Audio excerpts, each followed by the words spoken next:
Então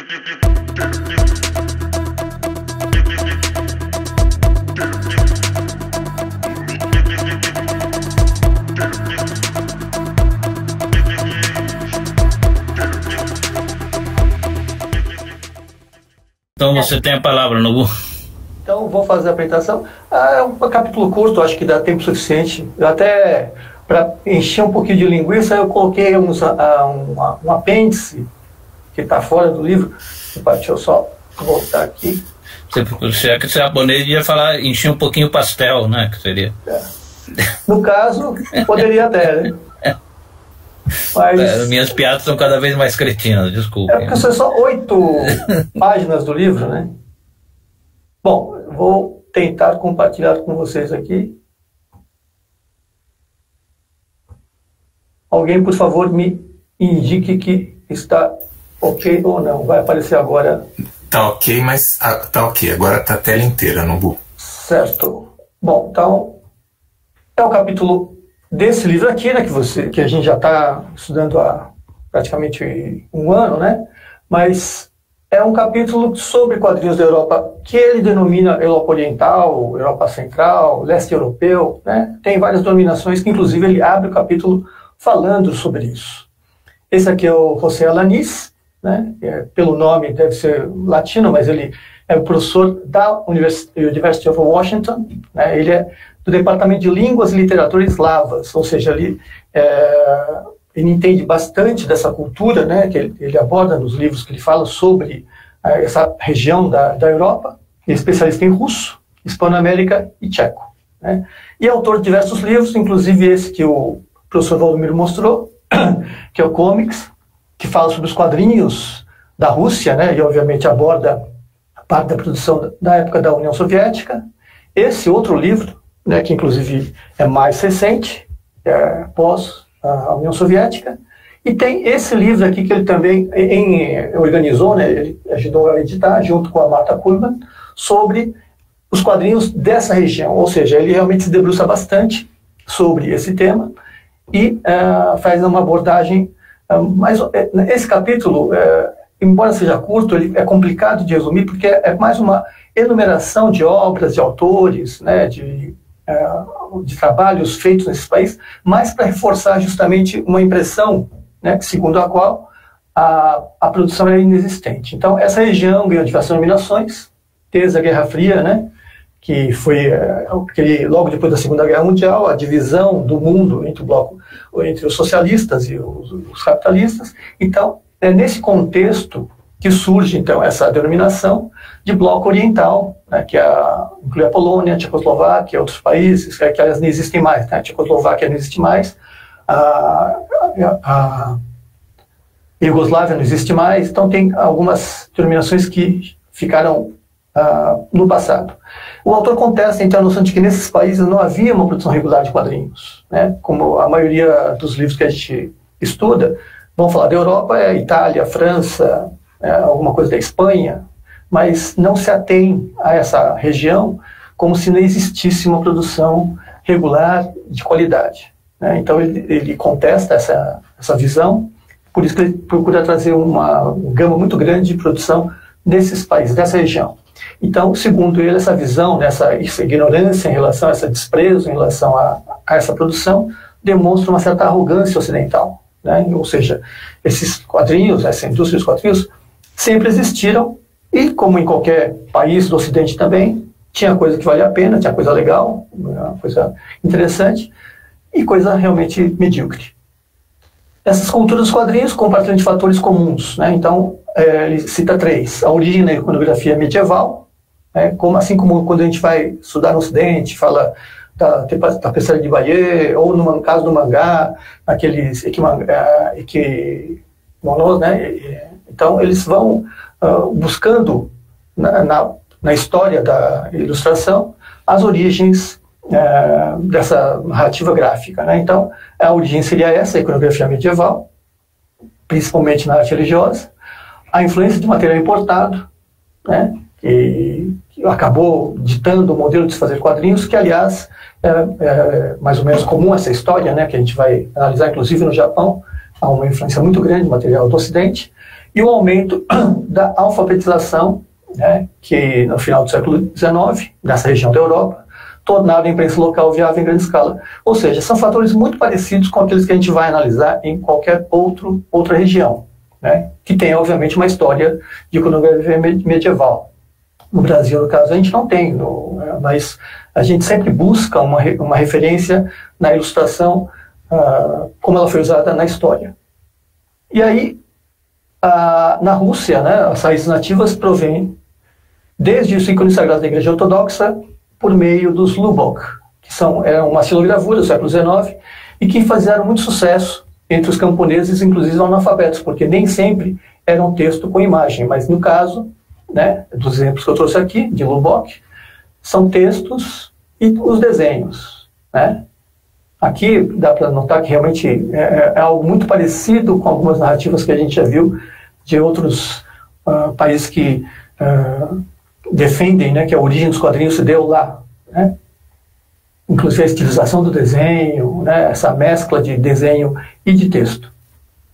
Então, em 1858, o húngaro Maurus Jókai, e aqui eu vou começar a pedir perdão para vocês, porque a pronúncia dos nomes do leste europeu são complicadas, né? Tem palavras que só tem seis letras e só tem consoante. Então, eu vou tentar pronunciar de alguma maneira inteligível, né? Então, esse húngaro Maurus Jókai, ele se inspirou no William Busch, autor do Max e Moritz, na Alemanha, e começou a publicar quadrinhos no jornal Cometa, né? Ústocos, que aqui é a vinheta, né? O logotipo da publicação que eu encontrei na internet. Na Romênia, enquanto isso, é publicada a primeira HQ de verdade, segundo a classificação do próprio Alanis, né, que é do Konstantin Nikit, no jornal Amigo das Crianças, que é esse aqui, é o Amicul Copilor. Né? Opa, tem a imagem mais para frente. Muito desse material seguiu os moldes da forma adotada por franceses e alemães, de humor e sátira, e basicamente eram desenhos e os textos não tinha balão, eram textos que acompanhavam as imagens e às vezes com rimas, né?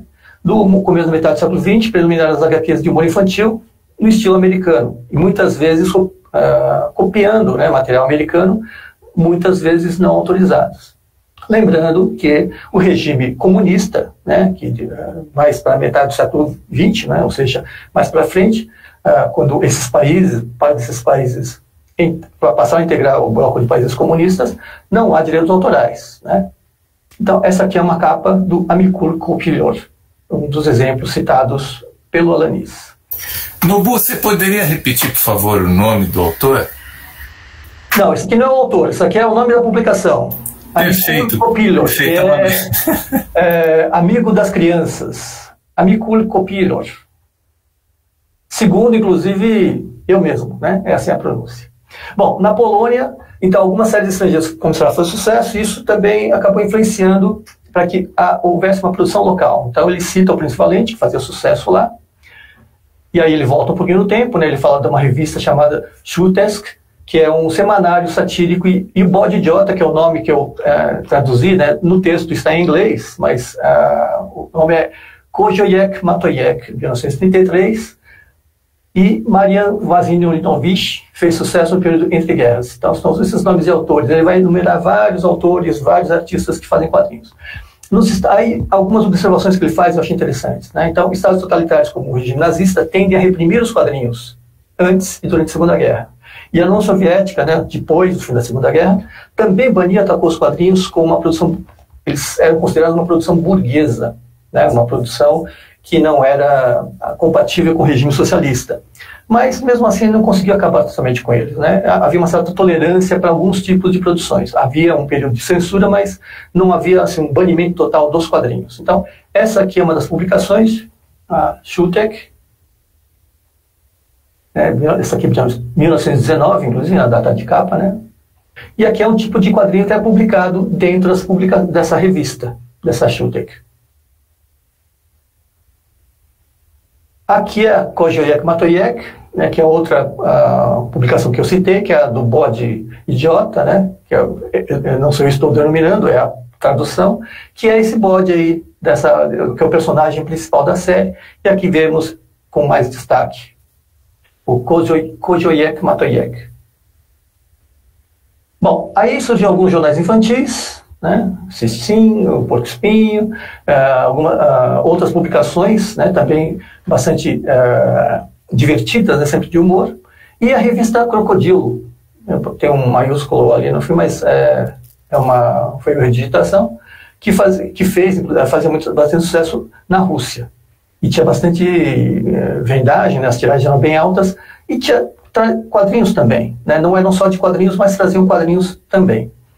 Após a Revolução Bolchevique, né, de 1917, que instituiu o comunismo, né, o socialismo na União Soviética, muitos russos se instalaram no que era chamado de Reino da Iugoslávia na época. Então, artistas, né, aí ele cita Kuznetsov, o Lobachev, Shenshin, eles fundaram o Círculo de Belgrado e ajudaram a lançar a Era de Ouro dos quadrinhos da Sérvia, que é uma região da Iugoslávia. Essa é uma história, essa questão geopolítica da Iugoslávia é bastante complicada e vai impactar, inclusive, na produção de autores atuais. Tá? Bom, isso foi nos anos 30, e surgiram publicações como Mika Miss, baseado no Mickey Mouse, né, que mudaram os quadrinhos da Iugoslávia para sempre. Então eu tenho a capa de todas as publicações aqui. Essa Vassili Kartini, né, tem um personagem com o Pinóquio na capa. Um outro também, nota que é um estilo bastante infantil, né? São publicações voltadas a esse público, voltadas às crianças. Esse aqui é a Crocodilo, que é uma revista satírica, não é para crianças, né? É uma revista que fazia críticas, né? No caso, obviamente, né, ao nazismo, ao regime nazista. E aqui outras capas da Crocodilo. Existe até um livro, acho que se não me engano, da Mississippi, da University Press of Mississippi, que lançou um livro só sobre a Crocodile, tenho quase certeza. A revista Mika Miss, né, que como o próprio nome faz referência ao Mickey Mouse, mas não publicava só o Mickey. Né? Aqui tem uma capa com o Fantasma, tem uma outra que é com o Mandrake, ou seja, o nome da revista era esse, fazia referência ao Mickey, mas trazia outros personagens dos quadrinhos americanos. Aí, a partir do final do século XX, começo do século XXI, a antiga Iugoslávia, né, países como a Sérvia, a Croácia e a Eslovênia, consagraram o nome do Aleksandar Zograf. Então, esse seu sucesso, né, o sucesso que ele fez, se deve muito, segundo o próprio Alanis, a uma aceitação dos quadrinhos que já existia nesse país, né, já que nessa região que era denominada Iugoslávia, já havia um público para quadrinhos. Então, quando o Aleksandar Zograf começa a produzir, ele faz bastante sucesso. Após a incorporação ao Bloco Soviético, né, depois da Segunda Guerra, os países do leste europeu, ou Europa do Leste, ou Europa Oriental, ou Europa Central, né, quase que uniformemente gozaram de grande liberdade para publicar as suas revistas de narrativas gráficas. Né. Então, esse aqui é um trabalho do Aleksandar Zograf, né, que fez sucesso, então, na região que era chamada de Iugoslávia. Além disso, os quadrinhos ocidentais entravam, era comum, né, que elas circulassem revistas com quadrinhos ocidentais, né, da Europa, né, França, Itália, e dos Estados Unidos, né, que vem da América. E que não pertencia, da Iugoslávia na época não fazia parte do bloco soviético. Né? Então, jornais, principalmente aqueles relacionados a quadrinhos produzidos ou aprovados pelos partidos comunistas do Ocidente, como a Vaillant, a Pif Gadget, que são revistas francesas, ou países do bloco, né, a Galáctica da Hungria e a Relax da Polônia, também tinham uma distribuição na região, ou seja, além da produção local, importava-se muito material ou de países próximos, ou mesmo de mais distantes, por causa de certo alinhamento ideológico. No meio dos anos 1980, a perestroika, a reforma promovida pelo secretário-geral da União Soviética, né, o Gorbachev, relaxou a censura dentro do bloco enquanto surgiam as produções iniciais do primeiro estúdio de quadrinho soviético, o KOM, de Moscou, em 88. Lembrando que em 88 ainda não havia caído o Muro de Berlim, que é de 89, então, por isso que ele faz referência ainda ao primeiro estúdio de quadrinhos soviético. Aqui é a revista Galáctica, da Hungria, né, que, como eu citei, também circulava pela região da Iugoslávia. A capa da Galáctica com uma personagem curiosamente chamada de Pravda, que é o nome do jornal russo, né, mas é uma personagem francesa. Em 89, a Polônia lançou seu primeiro maior e mais importante festival de quadrinhos em Lodz. Em 91 foi formada a International Comic Con da Romênia, e outros eventos similares passaram a ser comuns, né, com o colapso, né, com a queda do Muro de Berlim, com o fim da União Soviética. Esses países, em menor ou maior grau, né, com mais ou menor intensidade, alimentavam a cultura dos quadrinhos da mesma forma que o Ocidente, porém, obviamente, numa escala menor. Estavam ansiosos, né, estavam famintos por esse tipo de produção, mas é claro que não da mesma maneira como se faz nos Estados Unidos, como se faz aqui no Brasil, como se faz no Japão. Lembrando que o Alanis ele costuma falar muito sobre a cultura dos quadrinhos. Acho que é um conceito que, inclusive, ele explora num dos livros. Ele não fala de mercado, ele não fala de ambiente, né? Ele não fala de campo, ele fala de cultura dos quadrinhos, que abrange não apenas a publicação e a leitura e o consumo de quadrinhos, mas tudo que está envolvido a respeito, que são as exposições, os festivais e o estudo dos quadrinhos, né? A pesquisa de quadrinhos. Clips foi o primeiro jornal de quadrinhos da Letônia, lançado em 1992, durou apenas 4 números. Isso reflete, assim, aquela empolgação inicial, né, ela vai perdendo, ela vai se arrefecendo, porque, obviamente, quando todo mundo começa a fazer, né, há um certo esgotamento um pouquinho mais para frente, né? E algumas editoras mundiais, né, como a dinamarquesa Egmont, assim como a Panini, é uma editora mundial, né, ela passa a atuar nesses mercados, que antes estavam fechados, né, obviamente, e é muito mais fácil você entrar nesses mercados e competir com a produção ou local ou regional, mas trazendo personagens muito conhecidos como Mickey Mouse ou os super-heróis da Marvel, que é o que começa a acontecer quando termina, né, a Guerra Fria, quando cai o Muro de Berlim, e começa a abrir os mercados para essas produções de outros países de uma forma muito mais assintosa, né? Como nós vimos, Mickey Mouse já era publicado, né, naquela região, mas não com tanta força, não com essa exploração, até porque provavelmente publicava e não pagava os direitos autorais, né? Como eu falei, nos regimes comunistas não há nenhuma restrição quanto a direitos autorais. Eu lembro quando a escrava Isaura fez sucesso lá na China, não se pagava os direitos para editoras ou para qualquer publicação que fosse, em relação tanto à novela quanto ao livro. A novela não sei como que era a negociação com a Globo, né? Bom, publicações independentes como Street Burger da Eslovênia, de 92, publicava trabalho de vários artistas, tanto da própria Eslovênia como de fora da região, né? São revistas, antologias que a gente fala, né? Como tivemos a Heavy Metal, tivemos a Circus, a Metal Irland e assim por diante.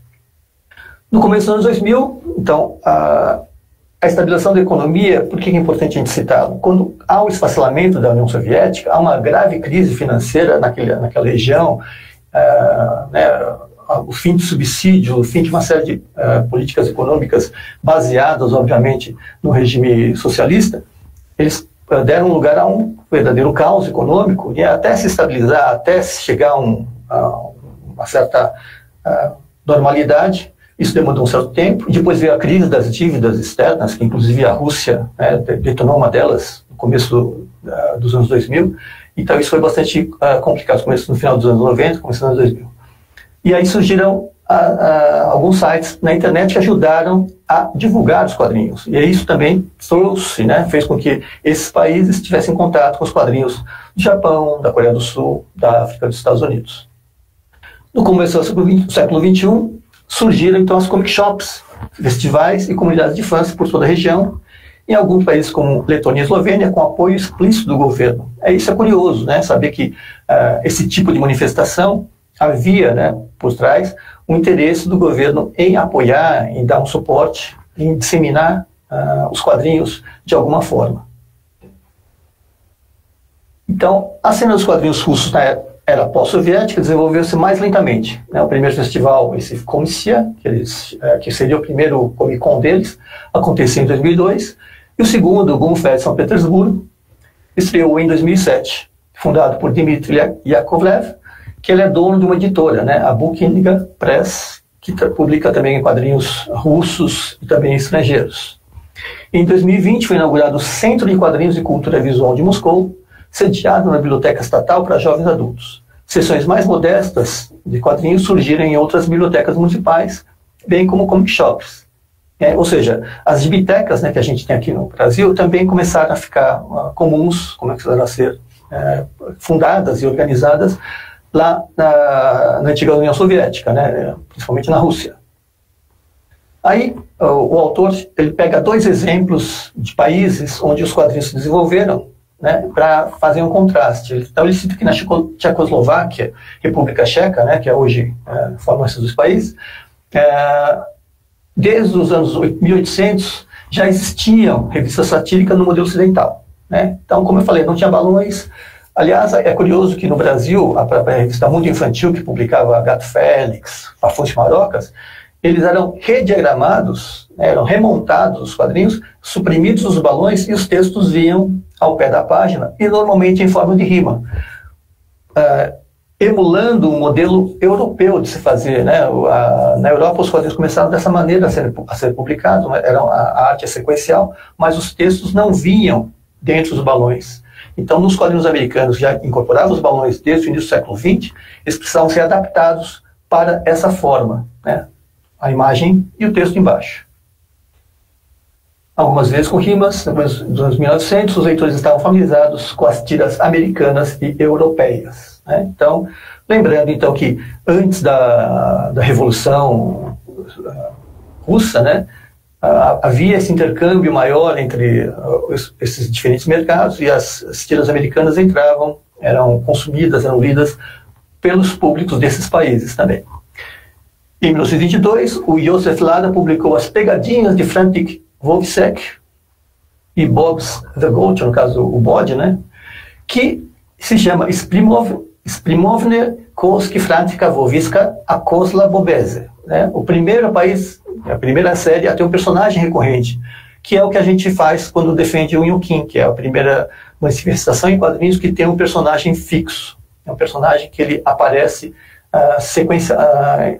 continuamente dentro da narrativa, né? Não é uma história que é contada sobre um personagem, depois some, não tem mais uma continuidade.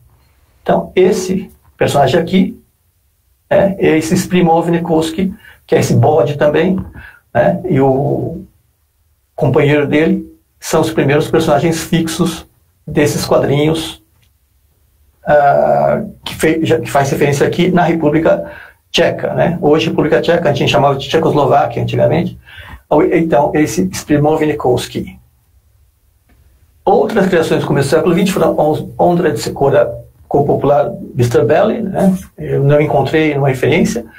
E o Lada, né? O Joseph Lada também criou em 1933 Pribehi Fert Bravens, com sucesso ainda maior, uma formiguinha que é o personagem. Para competir com o material vindo dos Estados Unidos, os artistas tiveram que se adaptar, e aí foram criadas não só mais o humor, né? Criaram quadrinhos de aventuras, quadrinhos com um pouquinho mais de ação. Então essa aqui é a Fert Bravens, que é a formiguinha, né, que está ali sentada, que é a personagem que fez bastante sucesso lá o que é hoje a República Tcheca, né? Novamente aqui é uma capa, aqui é o miolo com a arte sequencial, mostrando que tem um balão ali, né, como vocês podem notar, mas a narrativa, o texto, né, está no rodapé, e que vocês podem, quem manja, né, de tcheco, consegue, dá para notar que está sendo tudo rimado, né? É só ler que consegue ver que está tudo em rimas. Apesar do banimento com a ocupação nazista na Segunda Guerra e a censura, né, essa série continuou sendo publicada. A produção de quadrinhos continuou durante a era comunista, jamais sucumbindo ao anti-ocidentalismo estatal, e apesar de período de censura pesada. Então, durante uma certa época, né, principalmente durante o stalinismo, houve uma censura bastante rígida. Mesmo assim, não havia um banimento absoluto dos quadrinhos, né? Então tinha uma ou outra quadrinhos dentro dessas revistas infantis, dentro das revistas de humor e de sátira. Bom, mesmo dentro das restrições impostas pelo governo, os artistas tinham uma relativa amplitude de atuação, ainda mais depois da morte de Stalin, né, e as subsequentes reformas promovidas por Nikita Khrushchev, visando modernizar um pouquinho a sociedade. Em 59, esse grupo Polylegram, né, fundado por Miroslav Vidyak e Jaroslav Weigel, surgiu com resposta ao material do semanário satírico Porco Espinho, aprovado pelo partido, e os trabalhos de historiadores realistas como Bohumil Konecny. Ou seja, eles fizeram um trabalho alternativo, né, porque a arte valorizada pelo Partido Comunista, pelos soviéticos, aquela arte realista. Então, em contraponto a isso, eles começaram a fazer trabalhos menos voltados nesse aspecto a retratar a realidade fielmente, né? Então, inspirados por artistas estrangeiros como Saul Steinberg e Saint-Pé, que é um francês, não sei se vocês conhecem, mas são traços muito estilizados, né, bastante simples, assim, são complexos na sua expressão, mas são traços quase que soltos, né? Então, inspirados por isso, esse grupo, né, esse Polylegram, defendia um grafismo afiado, frequentemente omitindo totalmente o texto e com um tom mais politizado, né? Então, apareceu em cartoons do jornal Mundo Jovem, né, Young World, que era patrocinado pela União da Juventude da Tchecoslováquia, né? Eles eram muito populares durante os anos 1960. As reformas liberais, aceleradas em 68 sob o comando do primeiro secretário, o Alexander Dubček, conhecido como Primavera de Praga, se espraiou pelas artes, ou seja, esse clima de liberdade, uma certa tolerância em relação a alguns temas e principalmente a manifestações artísticas, né? Ela começou a crescer, só que depois veio uma repressão, né? Então, o Karel Saldek, né, cujo estilo expressionista psicodélico, né, que é assim como que o Alanis classifica, né, com as séries como Muriel e A Morte Laranja, foi publicado pela primeira vez em 2009, e outras obras também injetaram uma sensibilidade erótica e subversiva na cena. Apesar de seu prestígio, a carreira de Saldek sofreu pesadamente sob a censura, especialmente depois da brutal supressão das reformas de Dubček pela invasão das tropas do Pacto de Varsóvia, que acabou com a Primavera de Praga, né, e aí trouxe mais uma vez um clima de repressão, um clima de censura, um clima de intolerância em relação a certas manifestações artísticas. Aqui tem um exemplo da Muriel e A Morte Laranja, né? Então, que é um traço bastante moderno, tem uma carga erótica bastante elevada no caso. Então, Muriel, a Oranžová Smrt. Um outro trabalho, né, que é de personagens animais antropomorfizados, né, o Trevo de Quatro Folhas, e as histórias de ficção científica, eles eram uma grande parcela da produção que se fazia na Tchecoslováquia, eram nessa linha, nesse gênero, né, porque tinha um público bastante interessado nesse tipo de leitura. As condições peculiares da Guerra Fria tornaram possível um dos mais bizarros escândalos da história dos quadrinhos, o caso Octobriana. Isso aqui, não sei porquê. A Octobriana é essa personagem aqui, que durante muitos anos, né, a gente achava que era um material clandestino feito na Rússia, na União Soviética, inclusive a publicação tem esse nome, né, chama Octobriana e o Underground Russo, ou a clandestinidade russa, né, o subterrâneo russo. E segundo o Peter Sadek, que é o cara que publicou esse material, ele teria contrabandeado uma produção que era feita por um grupo chamado, que aqui é a Octobriana, né? Inclusive aqui ela está dizendo meu reino por uma Coca-Cola em caracteres cirílicos, que é o tipo de letra que se usa na Rússia, né? Esse cara fugiu para a Alemanha Ocidental e ele tinha encomendado, na verdade, umas histórias para esse trio, né, o Zdeněk Bujan, Bohumil Konecny, que já foi citado, que é um artista realista, né, e o Milos Novak, e elas eram de aventura de uma mulher demônio loira, que misturava, né, o erotismo de Barbarella, o revolucionismo do Che Guevara, e o traço exagerado das mulheres do Robert Crumb, né. E isso foi publicado com o título Octobriana e a Clandestinidade Russa, eu traduzi como tal, em 1971 na Inglaterra. No Ocidente, o Sadek ele colocou mais uns elementos naquilo que ele tinha encomendado, né? Ele alterou a personagem, em vez de ser uma personagem, colocou o conteúdo sexual mais forte, colocou uma estrela na testa da heroína e incluiu caracteres cirílicos nos balões, né? Falando meu reino por uma Coca-Cola, ou seja, algumas coisas em críticas ao sistema socialista ou sistema comunista, mas a questão é que nessa publicação ele criou uma história de que isso teria sido criado por uma seita clandestina, a Progressive Political Pornography, que praticava orgias sadomasoquistas e que a intenção era reavivar o verdadeiro espírito da Revolução de Outubro, por isso que é octobriana, e unir os povos do Ocidente e do Oriente, né? Então Sadek incluiu algumas formas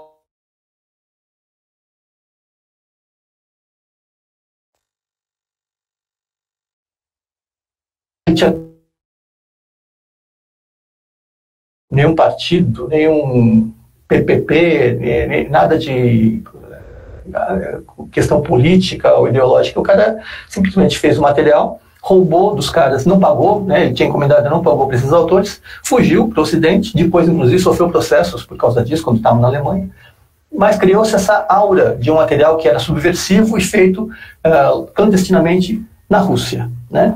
Logo depois do divórcio veludo, né, quando a Eslováquia, como eu falei, existia a Tchecoslováquia, eles se separaram em 2 países, mas foi uma separação amigável, segundo as palavras do Alanis, né, e realmente a gente não ouviu falar de nenhuma guerra, nenhum conflito entre esses 2 países que se tornaram nações independentes, né.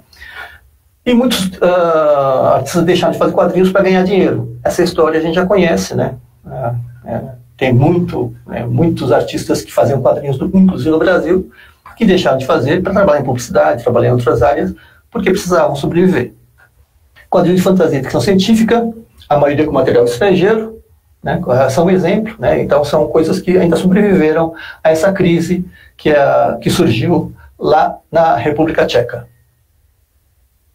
Quando vem a renovação, sites, né, ou seja, a internet, mais uma vez, promovendo uma mudança de ares, um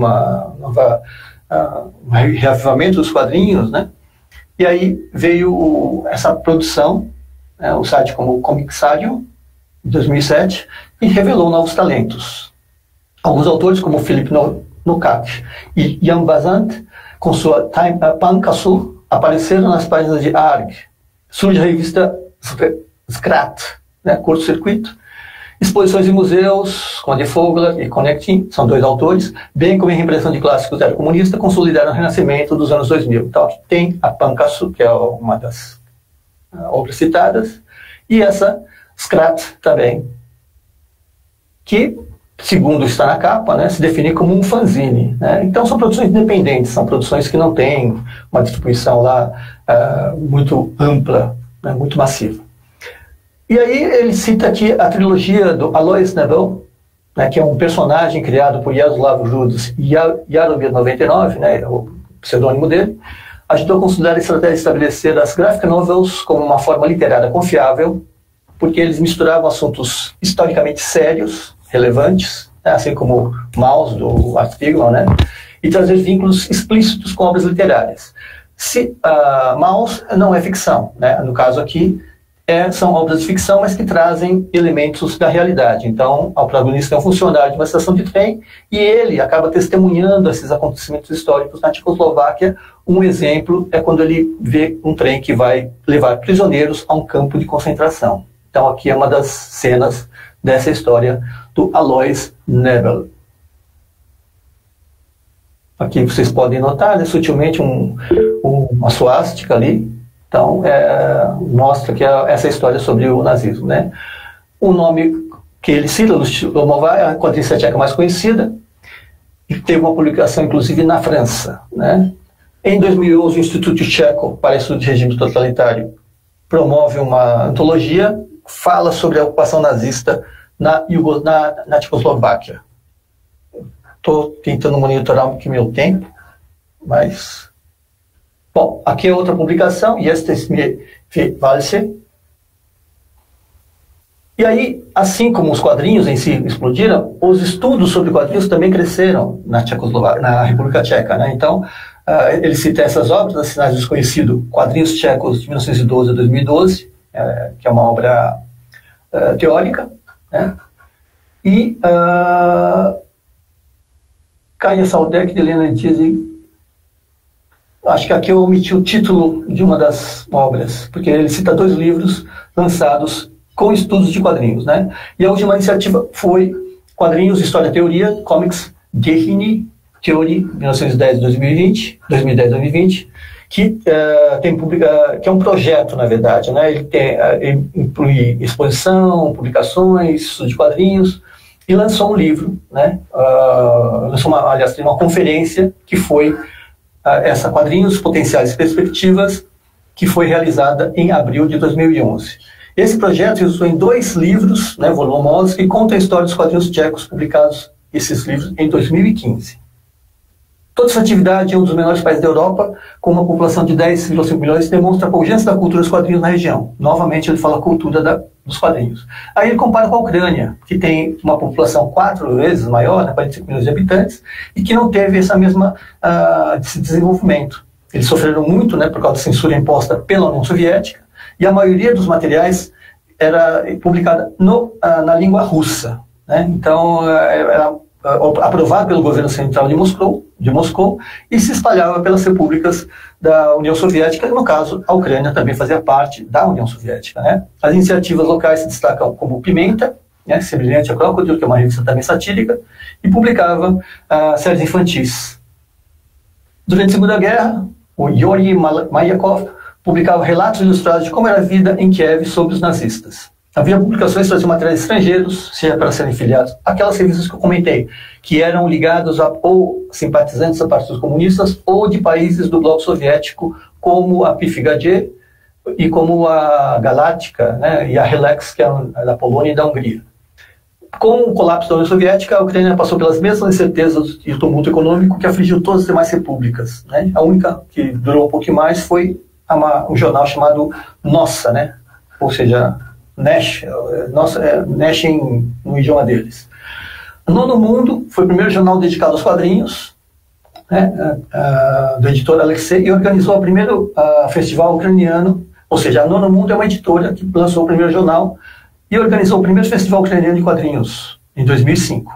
E vieram outras publicações. A segunda década do século XXI, a Eugênia, que é baseada em Odessa, né, uma cidade portuária lá da Ucrânia, ela substituiu, ela tomou o lugar da Nono Mundo, que deixou de ser a principal editora de quadrinhos da Ucrânia. E lançou o jornal Eugênio, né, o nome da editora, em 2007. Alguns artistas passaram a ser conhecidos fora do país, como Alexei Lipatov e Andrei Kalenko, né, com Helena Voronovich. Produziram a gráfica novel Sterva, de Evgeny Pronin. O mais bem-sucedido quadrinista ucraniano é o Igor Baranko, de Kiev. Né? Ele publicou na Metal Irlanda, publicou alguns álbuns, inclusive em outros países, e ganhou vários prêmios em festivais. Aqui temos um trabalho do Alexei Lipatov, que é o Stalin versus o Hitler. E aqui é um trabalho do Igor Baranko. Maxim Ossa, também do Igor Baranko. Em 2012 é lançada a The Horpak, da Maxim Prasolov, né, de alguns 3 autores. É uma aventura histórica que os personagens são os cossacos, né, que está escrito como Zaporozhye, não sei se é a cidade de Zaporov, lá da Ucrânia. Os álbuns continham instruções para se entender o código dos quadrinhos, explicando, olha, isso aqui, como que é um balão de fala, como é um balão, como se fosse uma novidade para os leitores, né? Dava instruções de como ler uma história em quadrinhos, inclusive a ordem dos quadrinhos. Shevkin também publicou os novos Polistênis e um fanzine autobiográfico em ucraniano, o que é algo bastante raro, como eu comentei. A grande maioria das publicações era em russo. Então esse aqui é o da Horpak, desses 3 autores. Em 2012 foi lançado o mangá Haken Seimei e o Festival Komart em Kiev. As diferentes formas que os quadrinhos se envolveram na República Tcheca e na Ucrânia mostram a variedade de produções, atitudes, oportunidades comerciais e talentos da região. Em suma, a cultura dos quadrinhos da Europa Oriental Central propicia fascinantes oportunidades para estudos mais completos. Eles merecem uma atenção maior dos estudiosos que, como o próprio Alan cita desde o começo, tem sido um pouco atenta, né, a essa produção. E eu achei assim, como para mim o capítulo estava curto e eu achava que ia sobrar tempo, eu coloquei uns apêndices. Então, algumas informações sobre quadrinhos da antiga Iugoslávia. Aqui no Brasil chegou a ser publicado, nos anos 70, um personagem chamado Sherlock Holmes, que ele era o Sherlock Holmes, né, tinha Watson, que se disfarçava, usava os disfarces mais absurdos, macaco, tinha umas coisas meio absurdas, e era uma tira de humor. Foi publicado no Brasil, nos anos 70, saía no Jornal Folha da Tarde e na revista Eureka, da editora VEC. Era feito pelo Julius Hartlovich e pelo Zvonimir Furtinger, que é esse personagem aqui, né? Chegou a sair em 3 números da revista Eureka, inclusive numa delas era na capa. Chegou a figurar na capa, então é uma produção da época, que é Iugoslávia, né? E que não é citado no trabalho do Alanis. Por algum motivo, ele não fala dessa produção. Eu queria também comentar sobre a Nina Bunjevac, que nasceu em 73 no Canadá. A família dela é de pais sérvios, né? Teve uma imigração no final do século XIX para o Canadá, dos sérvios, e ela morou, né, passou boa parte da infância, começo da juventude, na Sérvia. Ela voltou para lá, né, e depois produziu alguns materiais que fazem referência à realidade dos países, do país de origem dos pais dela, né.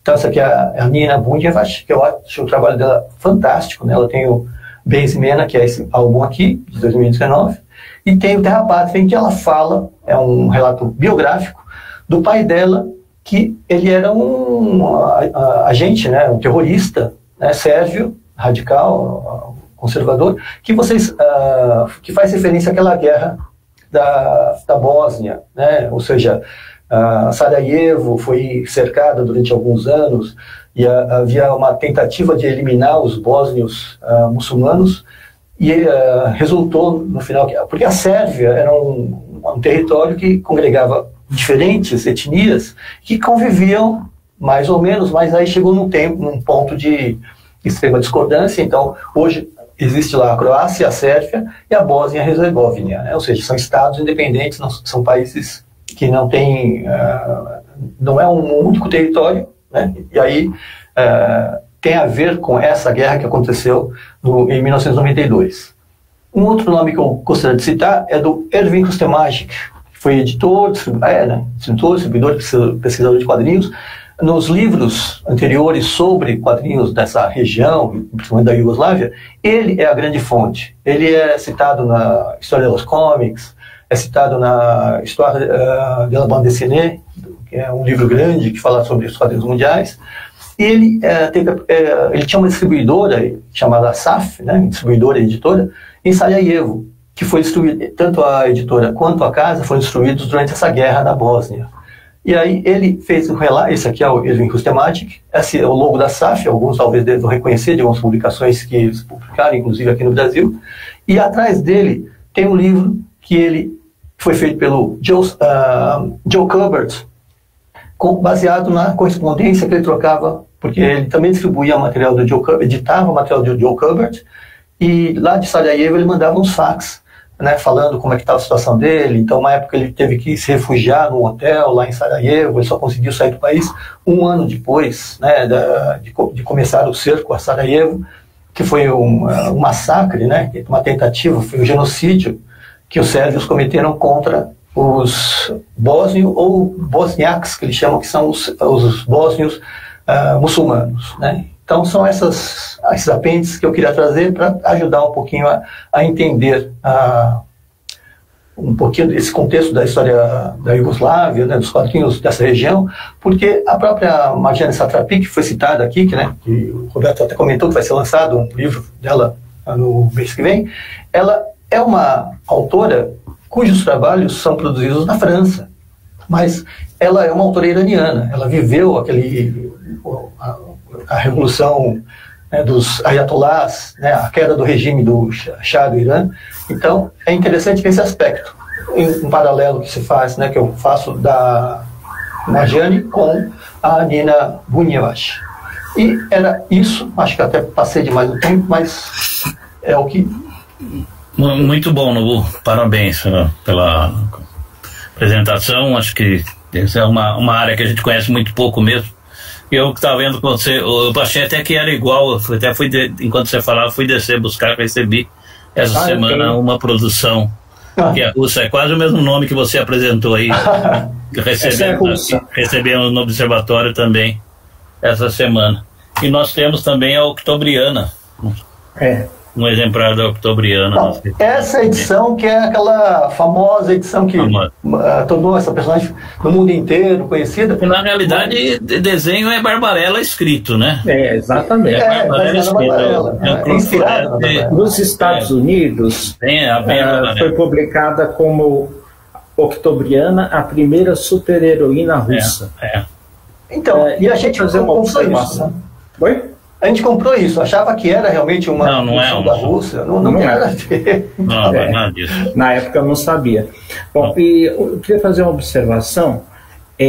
Aquela história em quadrinhos que fala dos trens do funcionário da ferrovia é um livro que foi adaptado para o cinema e para os quadrinhos.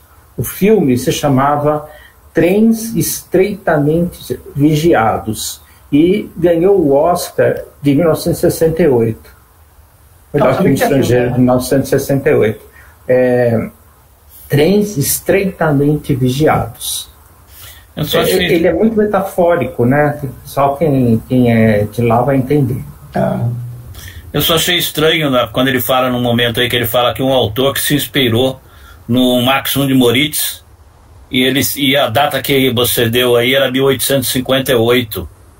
E o Maxim de Moritz é publicado em 1863. Eu não sei se foi um erro de impressão ou o que aconteceu aí, mas há uma diferença. O Maxim de Moritz era depois do que a data que ele citou, né? Às vezes acontece mesmo. Bom, alguém tem alguma pergunta? Então, vamos marcar o próximo colóquio? Talvez, Roberto, tem qual data? Que data que é? Dia 7 de junho. 7 de junho, então eu só queria informar que dia 7 de junho eu não vou estar. Eu vou pedir para o Roberto fazer a coordenação da reunião, porque, enfim, a partir de dia 21 de maio eu viajo para a Europa para visitar os meus filhos na Inglaterra, que só volto dia 10 de maio, de junho. Então dificilmente eu vou conseguir estar na reunião, na próxima reunião, então o Roberto faz a coordenação, tá? Então, a Lia levantou a mão aqui. Lia? Eu sei que o texto está curto, mas eu achei interessante observar quando mostrou a tirinha com o texto fora do quadro, e aproveitando o comentário do professor Valdomiro sobre Maxim Moritz, eu notei assim que quadrinhos de diferentes partes do mundo surgiram ao mesmo tempo e eles tinham em comum isso do texto fora do quadro, né? Eu fiquei me perguntando se foi uma coisa que chamou a atenção de vocês também. É como se fosse uma coisa que não necessariamente eles tinham conhecimento de que era feito dessa forma em outras partes do mundo, mas acabou surgindo organicamente, transicionando para o recordatório. Aí só queria comentar isso, que eu achei interessante. É o estilo europeu da época. Depois eles foram influenciados pelos americanos e passaram a publicar balões. Isso já... O Tico-Tico é um exemplo disso. De texto embaixo da vinheta. Os europeus cortavam o balão e passavam no texto. Sim, o Tico-Tico também. Só vai começar a usar o balão na França, por exemplo, com o Saint-Ogan, né? O Saint-Ogan, 1906, mais ou menos, 1907. Nessa data. Depois que só vão aceitar o balão, porque eles diziam que o balão estragava a imagem. Então, e o Les Pierres de Quelles tinha as duas coisas, o balão e o texto embaixo. O Alex Raymond, ele começa com os balões, vai abrindo mão, usando coisa, e depois ele abole totalmente, só tem os textos no pé de cada quadro, né? Justamente para essa questão estética, né? O Hal Foster também, só usava o texto embaixo também. Ele desde o começo, né? Mas o Raymond, ele começou com balões e foi distribuindo, ele foi eliminando, né? Tarzan só tinha texto. O próximo capítulo, capítulo 12, fala do mangá, dessa relação entre o mangá japonês e os quadrinhos euro-americanos, falando dessa força dos mangás. Então, gostaria de ver se tem algum voluntário, algum candidato a apresentar esse capítulo? Eu não vou estar, então estou fora. Se apresentou. Última vez também. Alberto? Próxima apresentação é no dia 7 de junho, não é isso? É. Então vocês poderiam me dar como presente de aniversário a apresentação? Que é o meu dia de aniversário. Parabéns pra você. Aí eu poderia apresentar, já seria um presentaço pra mim. Bom. Daí já mostra a família toda na festinha de aniversário. Que nem... Um pedaço de bolo musical. Não vai acontecer aqueles balões, né? Aquele negócio, não vai acontecer, não. Então ficamos com o Alberto Pessoa. Você tem o texto, Alberto? Tem o livro? Não tenho. Eu passo para você por PDF, o PDF para você. É o capítulo 12. Capítulo 12. Muito obrigado. Tá, legal.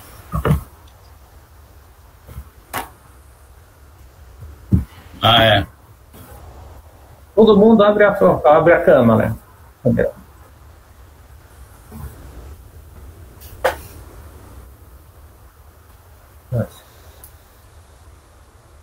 Que a gente manda o PDF.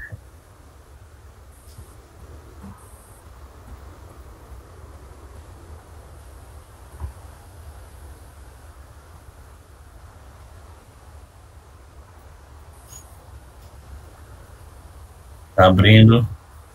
O Paulo foi embora. Não tô vendo o Paulo aqui, não. A pergunta era se quem queria abrir a câmera. O Paulo tá aí. Foi fiel. Tá procurando aí. Mas não quero abrir a câmera. Não seja chato. Não. A pergunta foi se quer, não quero. Não gosto. Todo mundo abrindo a câmera. Vamos sorrir. Eu tô sorrindo, viu? Não sei se eles notaram. Legal. Eu não entendi o cachorro aí, Céu. Prazer encontrar. Ok.